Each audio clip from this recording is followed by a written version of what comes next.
السلام علیکم ورحمۃ اللہ وبرکاتہ. کیا حال ہے سب کا؟ آج ہم پیج 518 سے شروع کریں گے. آپ لوگ دعائیں پڑھ رہے تھے یا مانگ رہے تھے؟ کبھی بھی دعا چاہے یاد بھی کرنی ہو اور کئی دفعہ اس کو ریپیٹ کرنا پڑے تو پھر بھی اس کو مانگا کریں. صرف پڑھا نہ کریں، صرف ریپیٹ نہ کیا کریں، صرف رٹا نہ کریں.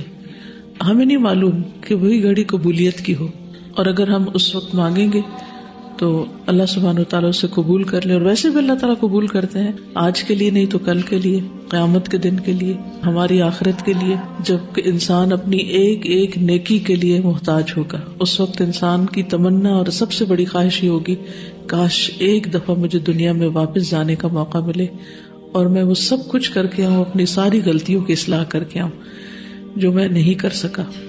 یعنی کسی بھی مرنے والے کے بارے میں سوچئے، تصور کیجئے کہ کوئی بستر مرگ پہ پڑا ہوا ہے تو اس وقت وہ کیا چاہے گا کہ اس کو کس چیز کا موقع ملے کہ وہ جا کے کچھ اور اچھی جاب کر سکے.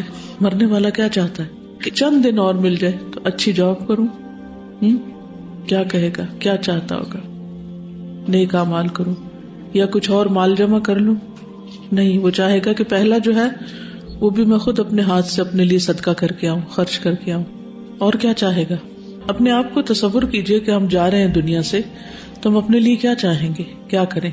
ایک کتاب تھی جس نے مجھے بہت فائدہ دیا پرسنلی، ابوالکلام آزاد کی تھی، انسانیت موت کے دروازے پر. تو اس میں انہوں نے مختلف بڑے بڑے جو دنیا میں جنہوں نے نیم اینڈ فیم کمایا، ان لوگوں کے آخری وقت کے حالات لکھے ہوئے تھے کہ جاتے وقت دنیا سے ان کی باتیں کیا تھیں. اسٹیو جابز کے بارے میں آپ کو پتا ہوگا، جس نے آئی فون ایجاد کیا ہے، اس صدی کا بہت ہی مشہور فگر ہے، بچہ بچہ جانتا ہے اس کو. تو اس کی بھی میں پچھلے دنوں پڑھ رہی تھی کہ آخری وقت میں اس نے کیا خواہش کی جب وہ بستر مرگ پہ تھا، اپنی بیماری کی ایک انتہا پہ تھا. تو یہ وقت ہم سب پر آنا ہے. آج ہی صبح اٹھے تو پتا چلا ہماری ایک بہت ہی پرانی عزیز کا انتقال ہو گیا اچانک. ہر روز ہی خبر سنتے ہیں کسی نہ کسی کے بارے میں. تو ہم سب کی کامیابی اسی میں ہے کہ ہم اپنی آخرت کو سامنے رکھ کے اور اپنے آخری دن اور موت کے وقت کو سامنے رکھ کے کام کیا کریں. اس سے ہماری ساری چیزیں، ساری ڈائریکشن ٹھیک ہو جائیں گی، ساری فرسٹریشنز ختم ہو جائیں گی. کیونکہ بہت پیٹی چیزوں پہ، بہت چھوٹے چھوٹے ایشوز کے اوپر بعض اوقات ہم الجھتے رہتے ہیں اور ان کو اپنے اوپر طاری رکھتے ہیں، اور اس کی وجہ سے بعض اوقات ریلیشنز آپس میں خراب کر لیتے ہیں. لیکن دنیا سے جاتے ہوئے سب سے زیادہ موسٹ امپورٹنٹ چیز کیا ہوگی، اور مرنے کے بعد قبر میں جب اتارا جائے گا تو موسٹ امپورٹنٹ چیز ہمارے نزدیک کیا ہوگی، ساتھ کون ہوگا. اور قیامت کے دن جب اٹھیں گے ساتھ کون ہوگا، موسٹ امپورٹنٹ چیز کیا ہوگی.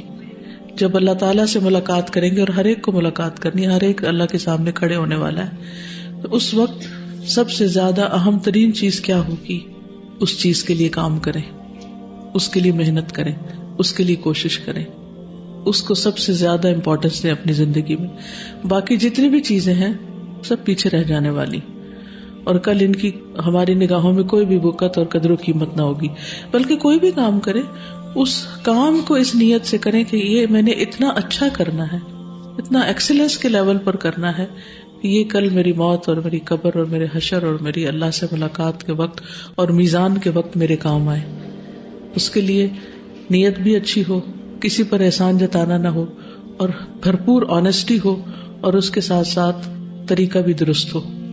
کیونکہ جب انسان کسی کے لیے کام کرتا ہے نا تو اس میں وہ کوالٹی نہیں آ سکتی. جو کام آپ اپنے لیے کرتے ہیں وہ دراصل کوالٹی کا ہوتا ہے. وہ ایک کہانی سی ایسی سوشل میڈیا پہ فلوٹ کر رہی ہے، جس میں کسی شخص نے جو کنسٹرکشن کے کام میں تھا تو ساری زندگی کام کیا تھا، جس کے لیے وہ کام کرتا تھا، اسے کہا اب اس کے بعد میں کام نہیں کرنا چاہتا. تو اس نے کہا بس ایک آخری گھر بنا دو. تو اس نے جیسے تیسے بس سر سے اتارنے والی کی اور وہ گھر بنا دیا. اور اس کے بعد اس نے جب گھر مکمل ہو گیا تو اس کو کہا کہ یہ چابیاں لو، یہ تمہارا گھر ہے. تو اگر اس کو پہلے سے پتا ہوتا کہ یہ میرا گھر ہے تو وہ سب سے زیادہ بہترین طریقے سے اس کو بناتا. جتنے گھر اس نے آج تک بنائے سب سے زیادہ اچھا وہ اس کو بناتا، کیونکہ اس میں اس نے خود رہنا ہے. تو ہماری قبر بھی ہمارا گھر ہے ایک طرح سے، another temporary world.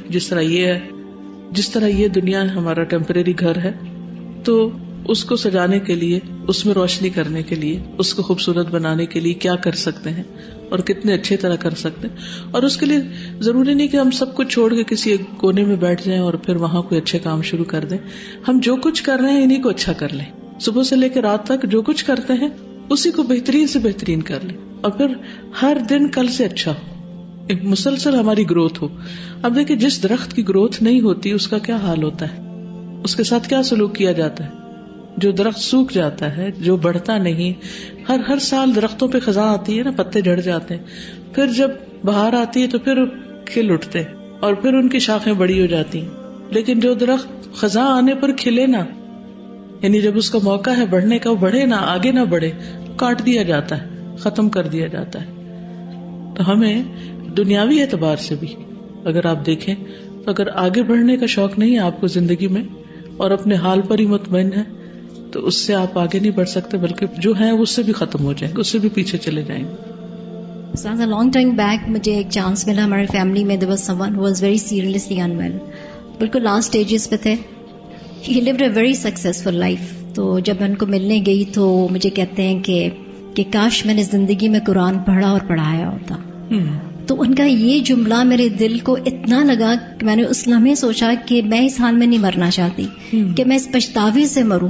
So that was one moment جس میں نے ڈیسائیڈ کیا تھا کہ I have to study the Quran. So الحمدللہ اللہ گیو می دس اپرچونٹی. چلیے تھوڑا سا ہم دیکھ لیتے ہیں ان کامیاب لوگوں کے بارے میں جن کے لیے ہمیں کہا گیا کہ صراط الذین انعمت علیہم غیر المغضوب علیہم ولا الضالین، کہ اللہ ہمیں بھی ان لوگوں کے راستے پر چلا جن پر تیرا انعام ہوا، جن سے تو راضی ہو گیا. اور وہ کون ہے؟ صحابہ اور صحابیات رضی اللہ عنہم، جن سے اللہ راضی ہو گیا، جنہوں نے اپنی زندگیوں میں ایسے کام کیے کہ اسلام کو ایک خوبصورت تاریخ دی، ایک خوبصورت بگننگ دی اور ہمارے لیے بہترین آثار چھوڑے. تو بہت سی صحابیات میں ہم دیکھتے ہیں کہ بعض ایسی ہیں جن کا بہت ایکٹیو رول نظر آتا ہے اور بعض ایسی ہیں جن کا کوئی ایکٹیو رول نظر نہیں آتا، لیکن ان کا نام بہرحال سروائیو کر گیا. تو مجھے ہمیشہ یہ فیسینیٹ کرتا ہے کہ تاریخ کی کتابیں اگر دیکھیں، الاصابہ دیکھیں، جو صحابہ کے حالات میں خاص طور پر لکھی گئی ہیں، ہزاروں لوگوں کے واقعات اس میں ہیں، لیکن کوئی بہت بڑے واقعات نہیں مگر نام موجود ہے. میں سوچتی ہوں کہ اس کے علاوہ بھی حجۃ الوداع کے موقع پر 1,00,000 سے زائد لوگ نبی صلی اللہ علیہ وسلم کے ساتھ تھے، ان سب کے نام نہیں ریکارڈ ہوئے. یعنی وہ مسلمان تھے، انہوں نے حج کیا، آپ کے ساتھ حج کا ثواب کتنا زیادہ ہوگا، اتنا بڑا ان کو اعزاز ملا، لیکن وہ سب تاریخ کا حصہ نہیں بن سکے. بہت سے لوگ ایسے ہیں جو تاریخ کا حصہ بن گئے ہیں، چاہے ان کا نام ہی باقی رہ گیا ہے. اب ان لوگوں کے جب نام بھی ہم پڑھتے ہیں تو ہم رضی اللہ عنہا کہتے ہیں، اللہ ان سے راضی ہو جائے.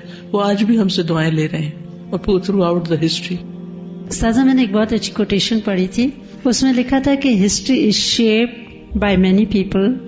Only few names are known by the history, but actually it is shaped by many unknown hands. کہ تاریخ سازی میں تاریخ چند لوگوں کے نام یاد رکھتی ہے، جبکہ تاریخ بہت سے گمنام لوگوں کے ذریعے وہ تاریخ سازی جو ہے وہ عمل میں آتی. کوئی بھی ایک جنگ جو جیتی جاتی ہے اس میں ہزاروں سپاہی ہوتے ہیں، لیکن ہر ایک کا نام اس میں نہیں آتا، مگر اس کا ایک رول ہوتا ہے کہ جو وہ ادا کر رہا ہوتا ہے. بعض اوقات ایک کی غلطی سب کی شکست کا ذریعہ بن جاتی. تو each and every person is important کسی بھی کام کے کرنے. تو ان کا نام ہے سیدہ حسنہ. یہ نام کبھی آپ نے پہلے سنا؟ حسنہ، حسنہ تو نام سنا ہوا لیکن حسنہ نہیں. حسنہ کا کیا مطلب ہوتا ہے؟ نیکی، اچھائی. حسنہ ام شرحبیل، بہت سے لوگ اس کو شرجیل پڑھتے ہیں، تو یہ شرجیل نہیں ہے بلکہ شرحبیل ہے. رضی اللہ عنہا. قبول اسلام اور مصائب پر صبر. نام حسنہ، خاوند عبداللہ بن مطاع، قبیلہ بنو مرہ سے تھا. سیدہ حسنہ نے ایک بیٹے کو جنم دیا جس کا نام شرحبیل بن عبداللہ تھا. اسی بیٹے کی وجہ سے ان کی کنیت ام شرحبیل مشہور ہوئی. جب سیدہ حسنہ کا خاوند عبداللہ فوت ہو گیا، یعنی جن سے شرحبیل تھے، تو قبیلہ بنو جمح کے ایک سفیان بن معمر نامی شخص نے ان کے ساتھ شادی کر لی، جس سے 2 بیٹے جابر اور جنادہ پیدا ہوئے. یہ دونوں شرحبیل کی ماں کی طرف سے بھائی تھے. سیدہ حسنہ اور اس کے 3 بیٹوں نے بہت پہلے مکہ معظمہ میں اسلام قبول کرنے کی سعادت حاصل کر لی تھی. جب قریش کی مسلمانوں کے خلاف دشمنی میں بہت تیزی آ گئی تھی تو انہوں نے مسلمانوں سے یہ مطالبہ کر دیا کہ وہ دین محمد صلی اللہ علیہ وسلم کا انکار کر دیں. اور بتوں کی عبادت کی طرف دوبارہ لوٹ آئیں.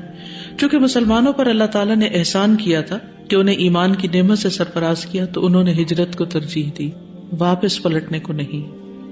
ایک مزید مشکل راستہ اختیار کیا لیکن واپس نہیں، کیونکہ اللہ سبحانہ وتعالیٰ ہر اس بندے کو جو لا الہ الا اللہ کہتا ہے آزماتا ضرور ہے، اس کے دین کو، ایمان کو ٹیسٹ کرنے کے لیے.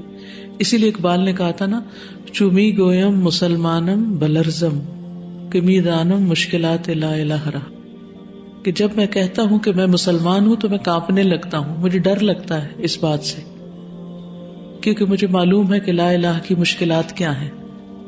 آج ہم بھی اپنے آپ کو مسلمان کہتے ہیں لیکن ہمیں تو لا الہ کی کوئی مشکلات نظر نہیں آتی. ہاں، اپنی پرسنل لائف میں بہت سی مشکلات ہیں، کیونکہ ہم اپنی ذات کے لیے جیتے ہیں، لہٰذا ہماری مشکلات بھی ذات کی طرف سے آتی. ہم لوگوں کے لیے جیتے ہیں، لہٰذا ہماری مشکلات بھی لوگوں کی طرف سے آتی.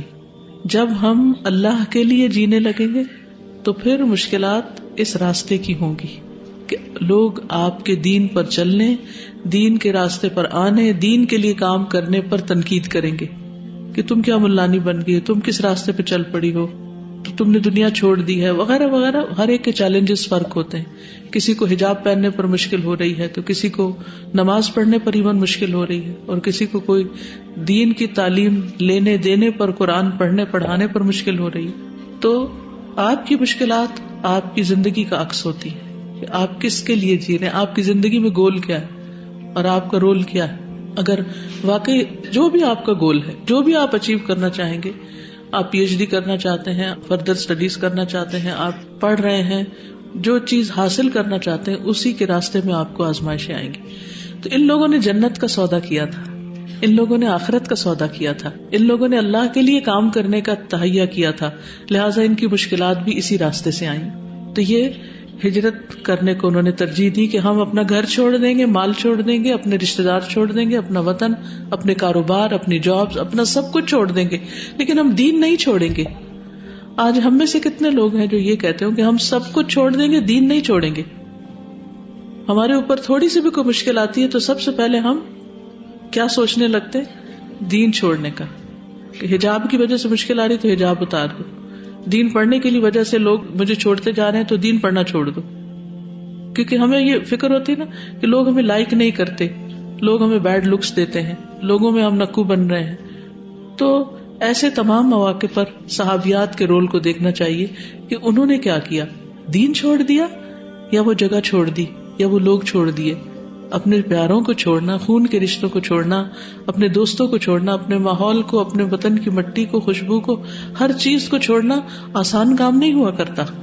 لیکن جس کے دل میں واقعی ایمان راسخ ہو جائے وہ ہر ایک سے ٹکر لے سکتا ہے، خواہ وہ مرد ہو یا عورت ہو، اور وہ اس پہ ثابت قدمی اختیار کر سکتا ہے. اللہ کی محبت اور اپنے دین کی حفاظت کے لیے اپنا وطن اور مال و دولت سب چھوڑ دیا. سیدہ حسنہ رضی اللہ عنہا نے حبشہ کی طرف ہجرت کرنے سے پہلے اپنے 3 بیٹوں اور خامن سفیان بن مامر کے ساتھ شیب ابی طالب کے محاصرے میں قریش کی ایذا رسانی کو برداشت کیا. قریش نے اس محاصرے میں مسلمانوں کے ساتھ بڑا تلخ رویہ اختیار کیا تھا. شیب ابی طالب کے بارے میں پڑھا کیا ہے؟ یاسمین آپ بتائیں ان کو تھوڑا سا، کون سی جگہ ہے اور وہاں کیا ہوا تھا، کیا مشکلات تھی؟ مکہ میں ہے جی. اور جب آپ صلی اللہ علیہ وسلم کے خلاف بہت زیادہ عداوت بڑھی کفار مکہ کی، تو الٹیمیٹلی انہوں نے مسلمانوں کے ساتھ ٹوٹل بائیک آؤٹ کر دیا، جس میں لین دین، بات چیت، شادی بیاہ، ہر چیز بین کر دی تھی. اور وہ انہوں نے لکھ کے ایک کانٹریکٹ کعبہ کے اوپر لٹکا دیا تھا، وچ مینٹ کہ it is implemented on each and every person in Mecca.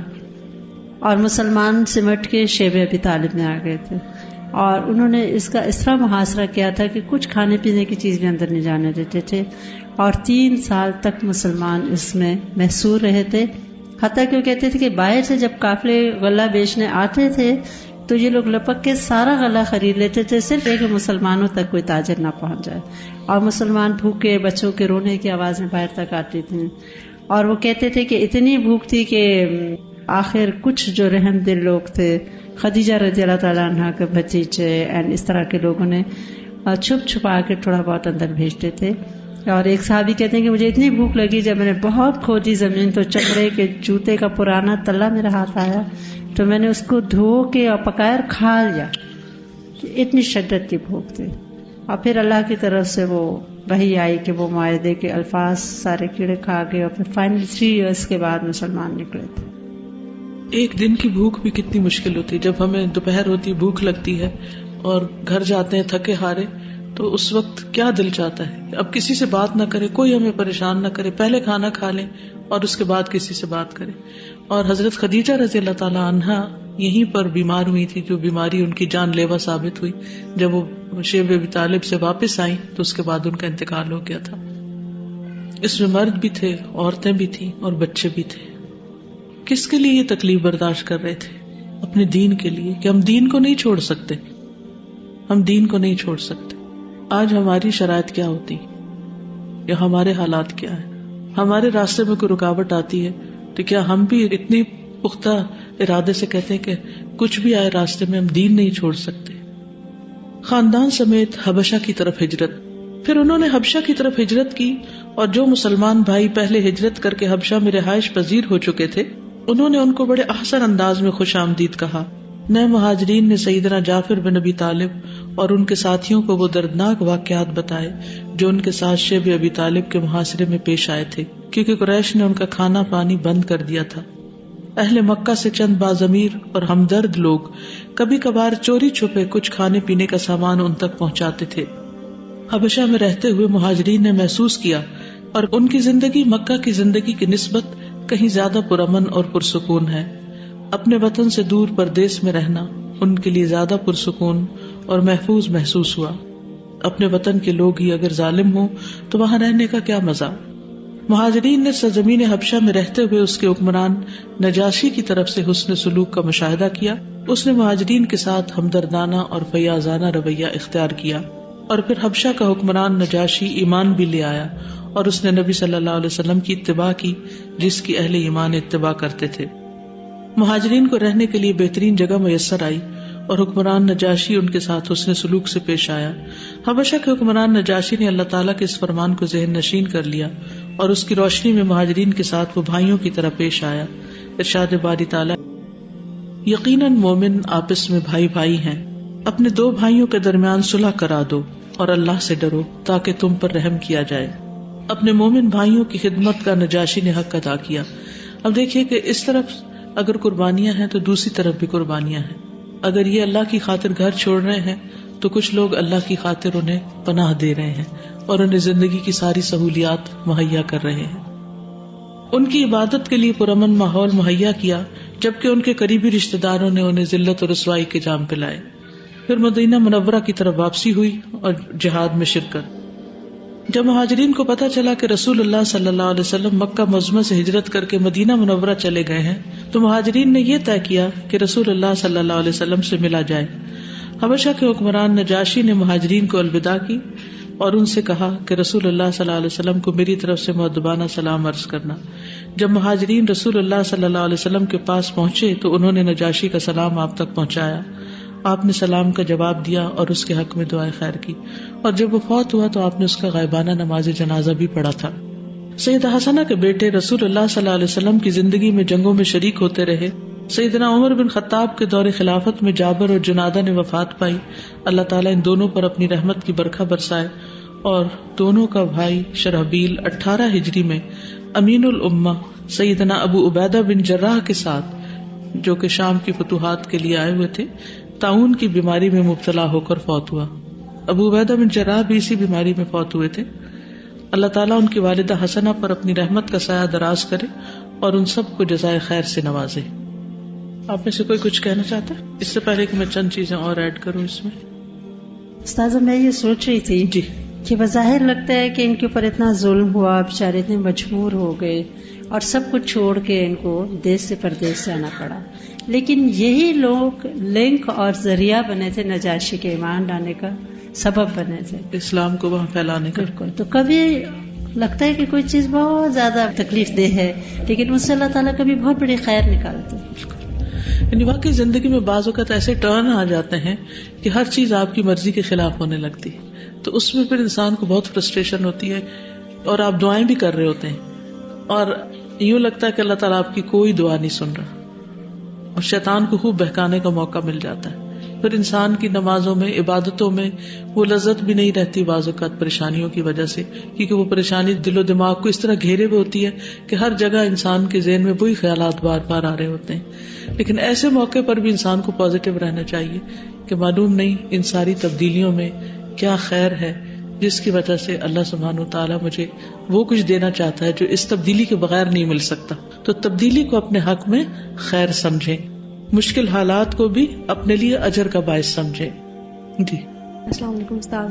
Secondly جو میں سوچ رہی تھی کہ آج کل اگر کسی کو کوئی ایسے مہلک بیماری ہو جائے، فار ایگزامپل کینسر یا کچھ بھی، تو لوگ اتنے ججمنٹل ہو جاتے ہیں کہ کیا پتہ اس نے اتنے گناہ کیے اسی لیے اللہ تعالیٰ نے اس کو بیماری میں مبتلا کیا ہے. تو یہ بہت زیادہ سوچنے کی بات ہے کہ اللہ تعالیٰ سب کا خاتمہ بالایمان کرے، لیکن وہ کوئی بھی سورس ہو سکتی ہے. جیسے یہاں پہ تعاون لکھا ہوا تھا کہ ان کی کس طرح ڈیتھ ہوئی، تو ہم یہ نہیں سوچنا چاہیے. حالانکہ وہ امین الامہ تھے، ان کا بہت بڑا مقام اور درجہ تھا. استاذ ان کے پاس چانس بھی تھا ٹو اسکیپ دیٹ لینڈ.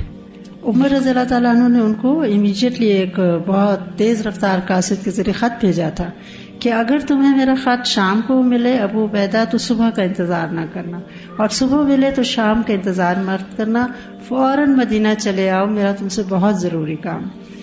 تو انہوں نے خط پڑھ کے تو مسکرا کے ایک طرف رکھ دیا اور کہا کہ امیر المومنین ایسے شخص کو باقی رکھنا چاہتے ہیں جو کہ فانی ہے، اور کہتا ہے میں کبھی بھی اپنے لوگوں کو اس طرح چھوڑ کے نہیں جا سکتا کہ جو تکلیف میں مبتلا ہوں اور میں چلا جاؤں.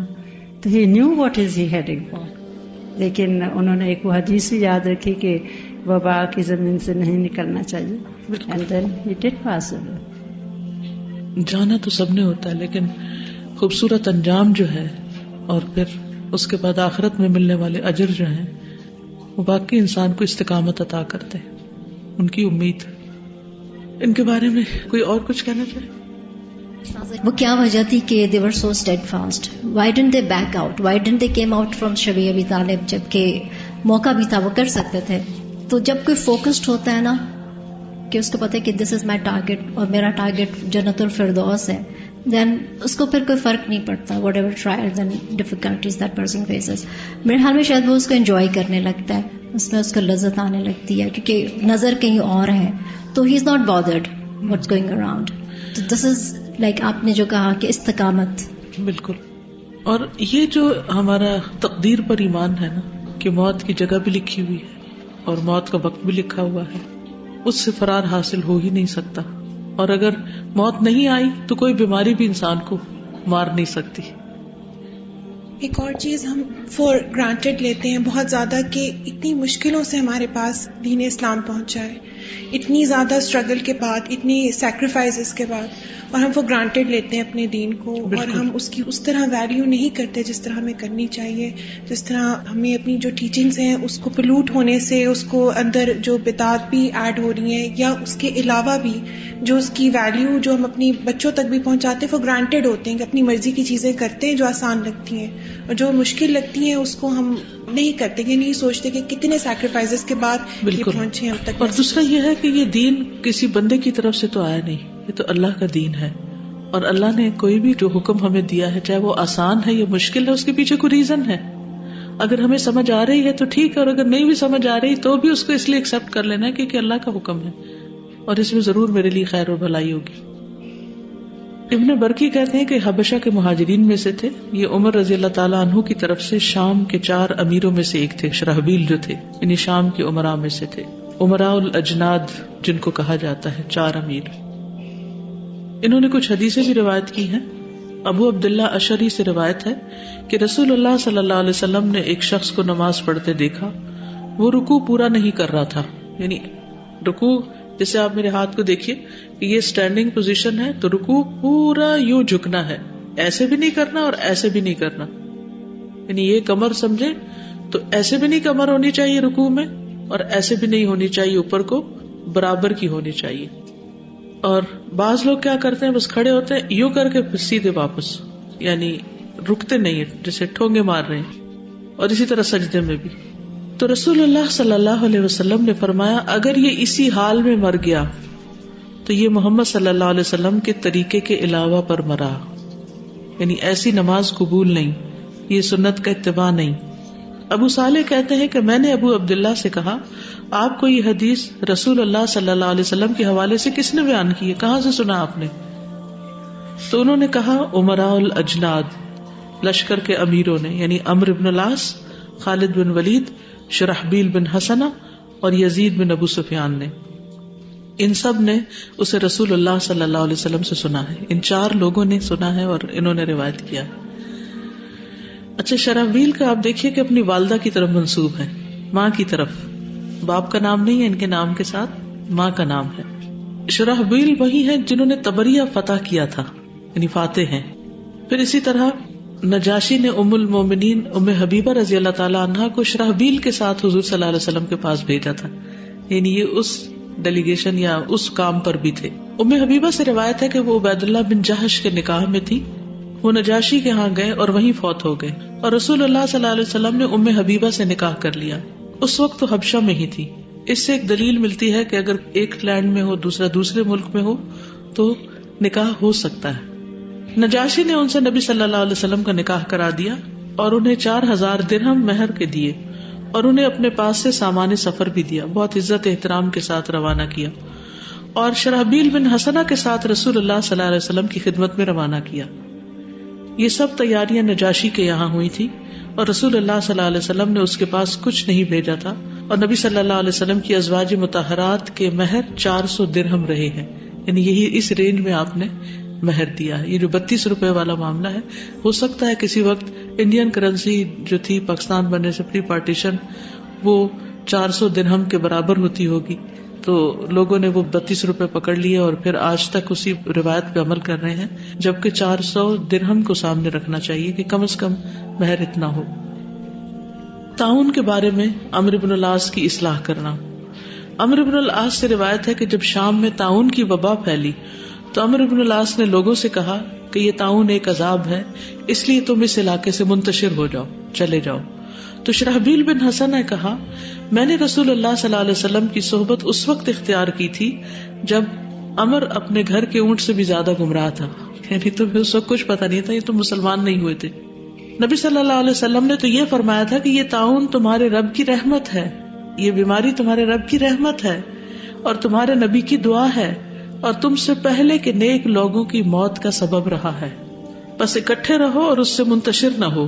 عمرو بن العاص کو جب یہ بات پہنچی تو انہوں نے کہا کہ شرحبیل نے سچ کہا ہے.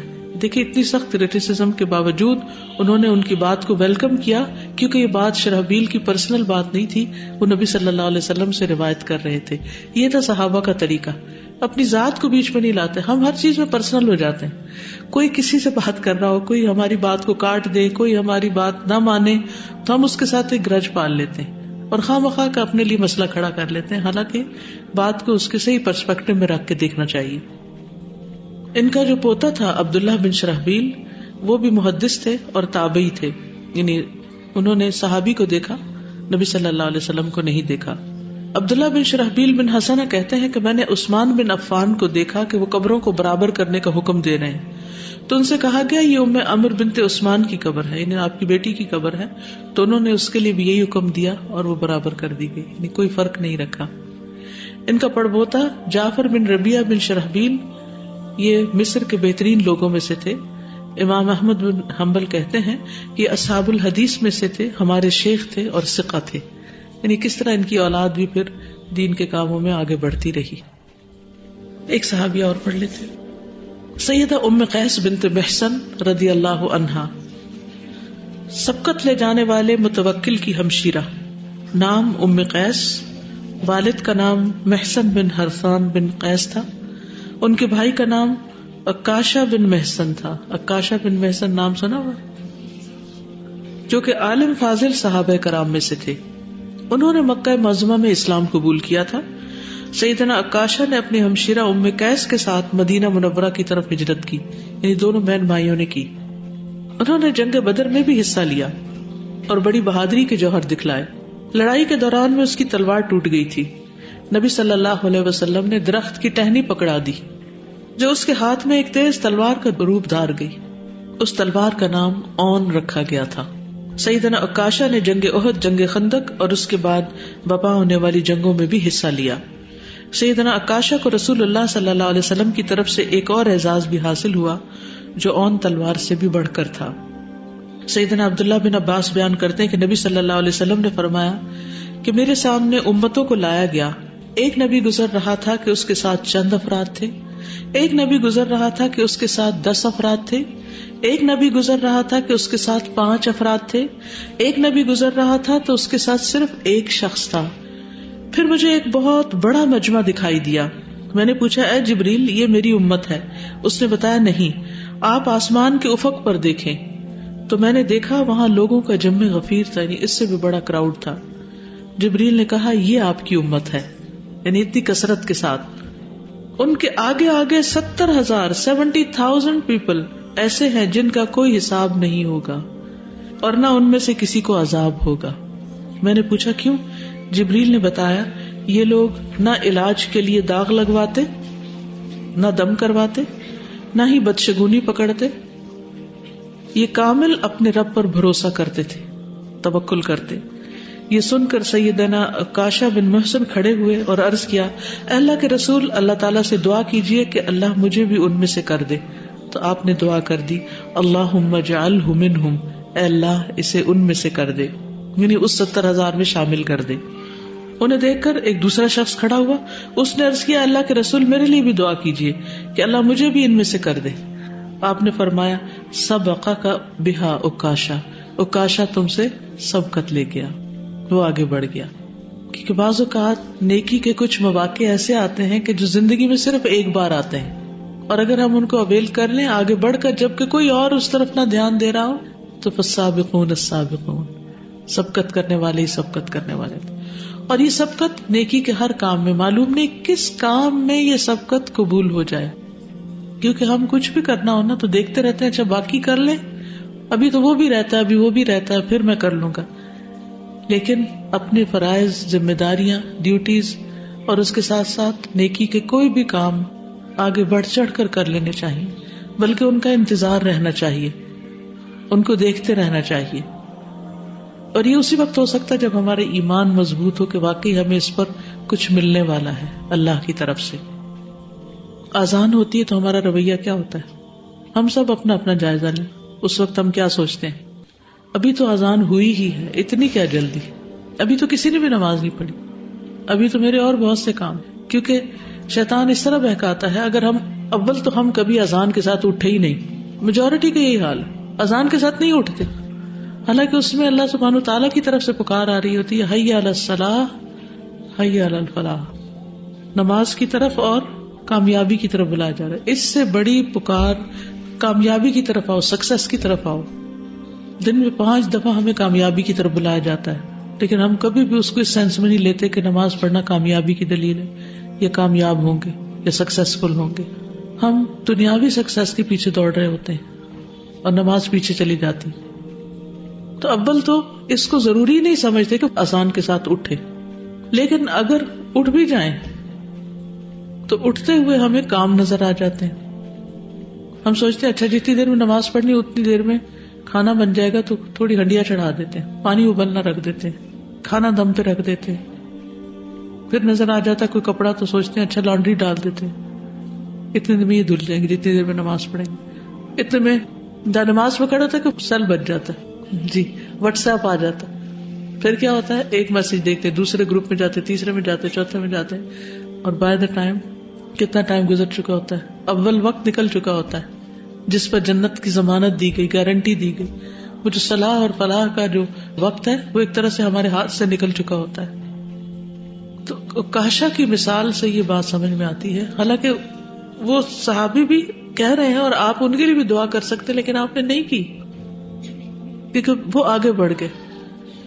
تو کبھی یہ نہ دیکھا کریں لوگ نہیں کر رہے، ٹرینڈز نہیں ہے، فیشن نہیں ہے، زمانہ کس طرف جا رہا. نہیں، ہمیں دیکھنا ہے کہ ہم کون سا کام ہے جو کرنے والا ہے، کوئی نہیں کر رہا، مجھے آگے بڑھ کے کر لینا چاہیے. جو ہی آپ ڈالیں گے ہاتھ، کئی اور لوگ بھی اٹھ کے آ جائیں گے. تو سب اپنے لیے دعا کریں کہ اللہ تعالیٰ ہمیں سابقون الاولون میں شامل کر لے. اس اعزاز نے سیدنا عکاشہ کی عبادت اور جہاد میں کوئی کمی نہیں آنے دی، جبکہ ان کو پتہ بھی چل چکا تھا کہ میرا نام وہاں لکھا جا چکا ہے، تو انہوں نے اب یہ نہیں کہا آرام کرتے ہیں، نام تو لکھوا دیا، پلاٹ تو الاٹ ہو گیا، اب کس بات کی فکر۔ اگرچہ انہیں حساب سے بری قرار دے دیا گیا تھا اور ان کے لیے جنت کا راستہ ہموار کر دیا گیا، لیکن پھر بھی وہ اپنی پوری زندگی عبادت اور جہاد میں منہمک رہے۔ وہ ایک بیدار مغز مومن تھے جنہوں نے اللہ تعالیٰ کے ساتھ وعدے کو ایفا کیا اور اللہ سبحانہ تعالیٰ نے ان کو امن نصیب کیا۔ سیدنا عکاشہ مرتد طلحہ اسدی سے جنگ کے لیے سیدنا خالد بن ولید کے ساتھ روانہ ہوئے۔ خالد بن ولید نے سیدنا عکاشہ کو ثابت بن اقرم کے ساتھ طلحہ اسدی کے مقابلے کے لیے بھیجا۔ دونوں نے طلحہ اور اس کے بھائی سلمہ کو قتل کیا۔ عکاشہ نے اپنی شہادت سے پہلے حبال بن طلحہ کو بھی قتل کیا، پھر جام شہادت نوش کرتے ہوئے اس جنت کی طرف روانہ ہو گئے جس کی وسعت آسمان و زمین کے برابر ہے، جو متقین کے لیے تیار کی گئی ہے۔ ام قیس کے لیے نبی صلی اللہ علیہ وسلم کا اکرام۔ رسول اللہ صلی اللہ علیہ وسلم صرف عکاشہ کے ساتھ ہی اعلیٰ اخلاق سے پیش نہیں آتے تھے، بلکہ آپ کے اخلاق حسنہ کا فیض ان کی ہمشیرہ ام قیس کو بھی میسر تھا۔ رسول اللہ صلی اللہ علیہ وسلم ان کی رہنمائی کرتے اور ان کو تعلیم دیتے۔ صحیح مسلم میں سیدہ ام قیس بنت محسن سے روایت ہے کہ وہ رسول اللہ صلی اللہ علیہ وسلم کے پاس اپنے بیٹے کو لے کر آئیں جو ابھی کھانا نہیں کھانے لگا تھا، اور اس کو رسول اللہ صلی اللہ علیہ وسلم کی گود میں بٹھا دیا۔ بچے نے آپ کی گود میں پیشاب کر دیا۔ مشہور حدیث آپ نے سنی ہوگی، لیکن راویہ کا نام نہیں معلوم، تو یہی راویہ ہیں جن کے بارے میں ہم پڑھ رہے ہیں۔ رسول اللہ صلی اللہ علیہ وسلم نے پانی منگوایا اور اس جگہ پر صرف چھینٹے مارے جہاں بچے نے پیشاب کیا، اس سے زیادہ کچھ نہیں کیا، یعنی صرف اسپرنکل کر دیا پانی، اسے دھو کے نچوڑ وغیرہ نہیں کیا۔ رسول اللہ صلی اللہ علیہ وسلم کا یہ عمل سیدہ ام قیس اور دیگر تمام مسلمانوں کے لیے تعلیم ہے۔ سیدہ ام قیس اور ان کے بچے کے ساتھ رسول اللہ صلی اللہ علیہ وسلم کا یہ مشفقانہ طرز عمل ہے۔ ایسا بھلا کیوں نہ ہو، آپ تو آئے ہی اعلیٰ اخلاق کو مکمل کرنے کے لیے تھے، اور آپ کو قیامت تک اور سارے جہان کے لیے رحمت بنا کر بھیجا گیا۔ سیدہ ام قیس نے نبی صلی اللہ علیہ وسلم سے دعا کا فیض حاصل کیا۔ نسائی میں ایک روایت ہے جس میں ام قیس کہتی ہیں کہ میرا بیٹا فوت ہو گیا، جس کی وفات پر میں بہت گھبرائی، اور میں نے اس شخص سے کہا جو اس کی میت کو غسل دینے لگا کہ میرے بیٹے کو ٹھنڈے پانی سے غسل نہ دینا، ٹھنڈا پانی اسے قتل کر دے گا۔ حالانکہ وہ ماں کے الفاظ ہیں، بھول گئی کہ وہ تو پہلے ہی فوت ہو چکا ہے۔ سیدنا عکاشہ بن محسن رسول اللہ صلی اللہ علیہ وسلم کی خدمت میں حاضر ہوئے اور آپ کو اپنی ہمشیرہ کی یہ بات بتائی۔ رسول اللہ صلی اللہ علیہ وسلم نے عکاشہ کی بات سنی اور ہنس پڑے اور کہا کہ یہ کون ہے، اللہ اس کی عمر دراز کرے۔ حالانکہ بات انہوں نے جو کی وہ اتنی معقول نہیں بھی تھی، لیکن آپ صلی اللہ علیہ وسلم سن کے ہنس پڑے اور ساتھ ہی دعا دی کہ اللہ ان کی عمر دراز کرے۔ جب کسی کے منہ سے کوئی غلط بات نکل جائے تو ہمارے منہ سے کیا نکلتا ہے جواباً؟ ہمارا یہ اخلاق ہے کہ ہم بھی جواب میں پھر ویسے کو منفی بات کر دیتے ہیں، لیکن نبی صلی اللہ علیہ وسلم نے لوگوں کے دل کیسے جیتے کہ اگر کوئی بھول چوک کا شکار ہو جاتا ہے یا بعض اوقات تو ہم ہنس پڑتے ہیں، کھلکھلا کے ہنس پڑتے ہیں، کسی کے منہ سے کیا بات نکلی، ٹنگ سلپس جو ہوتی ہیں اس پہ ہم ہنسنے لگتے ہیں، اور پھر بعض اوقات چڑھانے بھی لگتے ہیں، مذاق اڑانے لگتے ہیں، خصوصاً بچوں کا بعض اوقات بڑے لوگ کر رہے ہوتے ہیں جو ان کو عمر بھر کے لیے ایک احساس کمتری میں مبتلا کر دیتا ہے۔ بعض اوقات ان سے قوت گویائی چھین لیتا ہے کہ ہو سکتا ہے کہ ہم دوبارہ بات کریں تو ہمارے منہ سے کوئی ایسی بات نکل آئے، تو ان کے اندر ایک خوف بیٹھ جاتا ہے۔ تو کبھی بھی کسی کی ٹنگ سلپ پر ہنسے نہیں، اگر کسی وجہ سے ہنسی آ بھی رہی ہو تو اسے کنٹرول کرنے کی کوشش کریں اور اس وقت کوئی اچھی بات منہ سے نکالیں حسب موقع۔ یہ عمدہ اور مبارک دعا حبیب کبریا صلی اللہ علیہ وسلم کی طرف سے ان کے حق میں قبول ہوئی تو پھر انہیں کوئی نقصان کیسے پہنچ سکتا۔ اللہ تعالیٰ سیدنا عکاشہ اور ان کی ہمشیرہ سیدہ ام قیس پر اپنی رحمت کا سایہ دراز کرے اور انہیں جزائے خیر سے نوازے، آمین یا رب العالمین۔ کوئی کچھ کہنا چاہتا ہے؟ ورنہ اس کے بعد میں کچھ تھوڑی سی چیزیں اور ایڈ کروں گی۔ سابقون الاولون کے بارے میں کچھ نہیں کہیں گے، سبقت کے بارے میں، بس سابقون السابقون کاموں میں اولئک المقربون۔ استاذہ اتنا رشک آتا ہے ان لوگوں پہ اور ان کی عقل مندی پہ اتنی حیرت ہوتی ہے کہ وہ کیسے موقع کے طاق میں ہوتے تھے کہ بس یہ ہی موقع ہے، کوئی دعا لے لیں یا اپنے لیے کوئی بہتر اور خیر کا کوئی آپ صلی اللہ علیہ وسلم سے جملہ کہلوا لیں۔ اب میں سوچتی ہوں کہ ہم لوگ کبھی ایسے نہیں سوچتے، بیٹھے رہ جاتے اور وہ موقع نکل جاتا ہے۔ بالکل، موقع پہ موقع گوائے جاتے ہیں۔ اب آپ دیکھیں نبی صلی اللہ علیہ وسلم نے ان کے بھائی کے لیے بھی دعا کی اور ان کے لیے بھی دعا کی، دونوں کے لیے دعا کی۔ تو ہمیں بھی اپنا دل کھول کر لوگوں کے لیے دعائیں کرنی چاہیے، ہر ایک کو کچھ نہ کچھ، اور کچھ نہیں تو مسکراہٹ کا تحفہ، سلام کا تحفہ، دعا کا تحفہ تو ہم دے ہی سکتے ہیں۔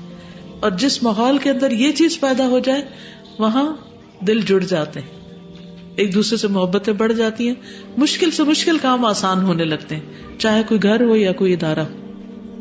استاذہ آپ صلی اللہ علیہ وسلم کا جو اخلاق ہے, کوئی لیڈر ہو اور ایسے اگر کوئی انسیڈنٹ ہو کہ کوئی بچہ پیشاب کر دے تو ہم کیا ری ایکشن دیکھیں؟ صرف وہ سارا ماحول, یعنی آس پاس جتنے لوگ کھڑے وہ سارے لان دان شروع کر دیں. اتنی زیادہ فرینکنیس تھی کہ وہ بچہ پہلے تو بٹھایا گیا گود میں, اور پھر ہم ہر صحابہ کے ساتھ دیکھتے ہیں کہ آپ نے کیسا حسن اخلاق سے پیش آئے. تو ہمارے لیے بہت بڑا لرننگ ہے کہ اگر ہمارے لیڈر ان کا اسوہ حسنہ ایسے ہے, ان کا یہ اخلاق ہے, تو ہم اگر ان کو فالو کریں گے تو ہمارا اخلاق کیسا ہوگا. یہ ہے اصل اسلام کہ انسان کے معاملات اپنے ساتھ والے لوگوں کے ساتھ اچھے. جی میرا ایک کوشچن ہے کہ داغ لگوانے کا پہلے بھی میں نے آپ کے لیکچرز میں سنا ہے اور آپ نے حدیث کا ریفرنس دیا, وہ پلیز ذرا ایکسپلین کریں گے داغ لگوانے سے کیا مراد ہے؟ یعنی وہ میرے خیال سلاخ گرم کر کے اور زخموں کو جلایا کرتے تھے یا فائر برینڈنگ کرتے تھے. جی جیسے بعض اوقات جانوروں کے اوپر بھی آپ نے دیکھا کہ وہ نمبر لگے ہوئے ہوتے ہیں, تو ہوتی ہے وہ جو اسکن کا ٹریٹمنٹ ہوتا ہے, وہ اگر آپ کے کچھ نکل آتا ہے, مطلب وہ نہ کروائیں اگر ڈاکٹر کہے. کیا وہ اس میں آگ ہوتی ہے؟ اس میں الیکٹریسٹی سے وہ تھوڑا سا برن کرتے ہیں آپ کے, کیونکہ وہ کچھ ہو جاتے ہیں آپ کے فیس پہ, کبھی کبھی واٹس نکل آتے ہیں تو وہ کاٹری کر کے اس کو برن کرتے ہیں. تو پھر مطلب ہم اوائڈ کریں تو بہتر ہے, کیونکہ منع کیا گیا. ام قیس بنت محصن کے بارے میں چند باتیں. اور یہ ابتدائی مہاجرات میں سے تھی, یعنی سابقون الاولین میں سے تھی جنہوں نے نبی صلی اللہ علیہ وسلم کی بیعت کی تھی. ان کا تعلق قبیلہ خزیمہ کی شاخ اسد سے تھا. نبی صلی اللہ علیہ وسلم نے انہیں ایک اور موقع پر تکلیف دہ علاج کرنے سے روکا تھا. ام قیس کہتی ہیں کہ میں اپنے ایک بیٹے کو لے کر رسول اللہ صلی اللہ علیہ وسلم کی خدمت میں حاضر ہوئی, جبکہ میں نے گلے کی بیماری کی وجہ سے اس کا تالو دبوایا تھا. ہمارے یہاں بھی یہ رواج ہے نا, گنڈی دینا, گھنڈی کی گنڈی جو بھی ہے, وہ بعض اوقات راکھ کی چٹکی لے کے اس کے ساتھ جو یہاں کوا سا لٹک جاتا ہے اس کو پریس کر کے واپس کرتے ہیں گلا خراب ہونے کی صورت میں. بعض اوقات نمک سے بھی کرتے ہیں. تو انہوں نے اپنے بیٹے کا یہ علاج کروایا تھا. تو آپ صلی اللہ علیہ وسلم نے فرمایا, تم اپنے بچوں کو حلق دبا کر کیوں تکلیف دیتی ہو؟ یہ عود ہندی لو, میرے خیال کست کی طرف اشارہ ہے کہ اس میں 7 بیماریوں کی شفا ہے. ان میں سے ایک سینے کا درد ہے, یعنی نمونیا وغیرہ. اگر حلق کی بیماری ہو تو اس کو ناک میں ڈالو, اگر سینے کا درد ہو تو منہ کی ایک جانب ڈالو, یعنی ایک سائڈ پہ ڈالو. پھر آپ سب کو پتا ہے کست کا, کست ہندی اور کست باہری کا, میرے خیال آپ کا لیکچر بھی ہوا تھا. آج کل میں زکام کے لیے صرف کست لے رہی ہوں, کوئی اور چیز نہیں لے رہی, کیونکہ 7 کیورز ہیں اس میں. اس کے بہانے ہو سکتا ہے کہ اور بھی اللہ تعالیٰ بیماریوں کو شفا دے دے, کیونکہ بعض اوقات ایک بیماری باقی بیماریوں کی بھی اصلاح کا ذریعہ بن جاتی ہے. نبی صلی اللہ علیہ وسلم سے انہوں نے مسائل بھی پوچھے. ایک مرتبہ انہوں نے پوچھا کہ میں حیض کے خون کو, یعنی پیریڈز کا جو بلڈ ہے, وہ اگر کپڑے پر چمٹ جائے, لگ جائے, تو اس کو کیسے صاف کروں. اب یہ فیلڈ عورتوں کا ہے, لیکن انہوں نے پھر بھی نبی صلی اللہ علیہ وسلم سے پوچھا, کیونکہ آپ کو اللہ کی طرف سے رہنمائی ملتی تھی, تو یہ ان کا شوق ہوگا کہ زیادہ بہتر طریقہ کوئی معلوم ہو جائے. فرمایا کسی لکڑی سے رگڑ لو اور پانی اور بیری کے پتوں سے اسے دھو دو. یعنی اس زمانے میں صابن اس طرح نہیں ہوتا تھا, تو بیری کے پتے صابن کی جگہ استعمال کیے جاتے تھے. یعنی اچھی طرح اس کو واش کرو. ام قیس کہتی ہے کہ میرا ایک بیٹا فوت ہو گیا, جس کی وجہ سے میں بہت بے قرار تھی. میں نے اسے غسل دینے والے سے کہہ دیا کہ میرے بیٹے کو ٹھنڈے پانی سے غسل نہ دو, تم اسے قتل کر دو گے. تو عکاشہ نبی صلی اللہ علیہ وسلم کی خدمت میں حاضر ہوئے اور ان کی بات سنائی, تو آپ نے مسکرا کے فرمایا اس نے کیا کہا, اس کی عمر لمبی ہو. راوی کہتے ہیں میں نے ان سے زیادہ عمر رسیدہ عورت کوئی نہیں دیکھی, بہت زیادہ لمبی زندگی انہوں نے پائی نبی صلی اللہ علیہ وسلم کی دعا کی وجہ سے. نبی صلی اللہ علیہ وسلم کے معاملات پر غور و فکر کر کے سیکھنا. ہلال بن یساف کہتے ہیں کہ میں رقہ میں آیا تو میرے ایک دوست نے مجھ سے پوچھا, کیا تمہیں کسی صحابی سے ملنے کی خواہش ہے؟ میں نے کہا کیوں نہیں, ملاقات ہو جائے تو غنیمت ہے. تو ہم وابسہ رضی اللہ عنہ کے پاس گئے. میں نے اپنے ساتھی سے کہا پہلے ہم ان کی وجہ دیکھیں. میں نے دیکھا کہ وہ 2 کانوں والی سر سے چپکی ہوئی ایک ٹوپی پہنے ہوئے تھے اور خز ریشم کا خاکی رنگ کا برنس اوڑے ہوئے تھے, اور کیا دیکھتے ہیں کہ وہ نماز میں ایک لکڑی پر ٹیک لگائے ہوئے تھے. پھر ہم نے سلام کرنے کے بعد ان سے وجہ پوچھی تو انہوں نے کہا مجھ سے ام قیس بنت محصن نے بیان کیا کہ رسول اللہ صلی اللہ علیہ وسلم کی عمر جب زیادہ ہو گئی تھی اور بدن پر گوشت چڑھ گیا تھا، یعنی وزن ذرا زیادہ ہو گیا تھا، تو آپ صلی اللہ علیہ وسلم نے اپنی نماز پڑھنے کی جگہ میں ایک ستون بنا لیا تھا جس پر آپ ٹیک لگاتے تھے. آپ کی نماز کتنی لمبی ہوتی تھی؟ البقرہ پڑھتے تھے، پھر آل عمران، پھر النساء. تو اس میں تو جواز ہے کہ انسان ٹیک لگا لے، لیکن اگر قل ہو اللہ پڑھ کے سلام پھیرنا ہے تو پھر ویسے بھی پڑھی جا سکتی ہے. جی کیا سیکھا آپ نے؟